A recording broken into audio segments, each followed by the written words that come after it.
Hai guys, ini hari I nak tunjuk satu unit kereta customer sudah booking. Dia melon tengah proses.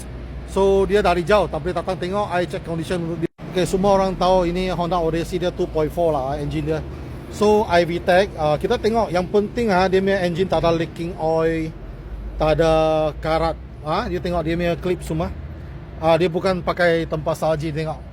Bukan pakai dekat itu apa? Tepi laut punya, cantik.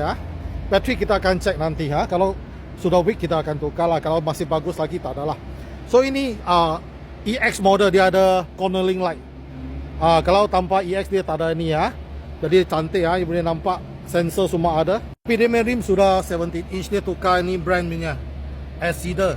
Ini jenama dari Euro lah saya rasa. Okay, so dia memang ada 4 kamera lah, kiri kanan depan belakang. Untuk yang EX spec saja dia datang sudah ada ni door visor, tak payah pasang lagi. Tapi dalam dia memang cantik, dia tengok tak ada cala, tak ada cala, tak ada bau busuk, tak ada bau lokok, tak ada bulu haiwan. Memang cantik the condition yang dia tengok. Dan juga dia sini sudah modified lah, dia ada extra charger. Di sini pun ada HDMI semua ada. Okay, dan dia punya ini boleh simpan. Okay, boleh simpan. Okay, ini sliding door dia, 2 sliding door. Usually kita kasih dia light macam ni, dia akan buka. I prefer leg one lah, better lah I rasa. Okay, ini dia belakang ada USB charging. Dia ada extend. Ini lagi. Okay, so of course captain seat lah. Dia masih cantik lagi condition. Nampak? Ni tengok dia punya side step.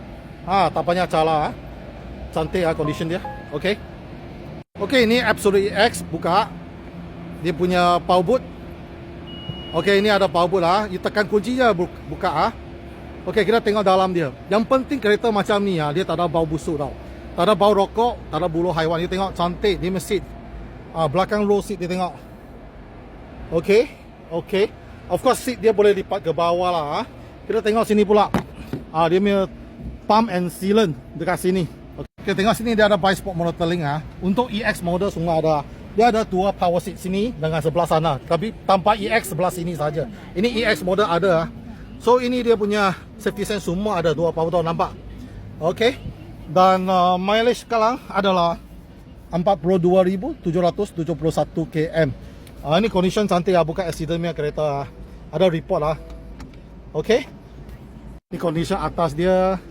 Lampu tu. Okay. Buka sini. Okay. Right.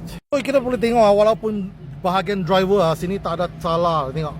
Cantik dia punya papan sini. Okay. Okay, wooden design. Nah, ini cup holder dia. Okay. Okay, bila dia cornering kan. Dia cornering kan, you boleh nampak dia punya cornering light. Dia on. You belok kanan, dia kanan on. You belok kiri, kiri on. Okay, sesiapa peminat Odyssey EX model macam ni, boleh Roger Kento ada lagi hitam dengan putih. Jumpa lagi. Bye.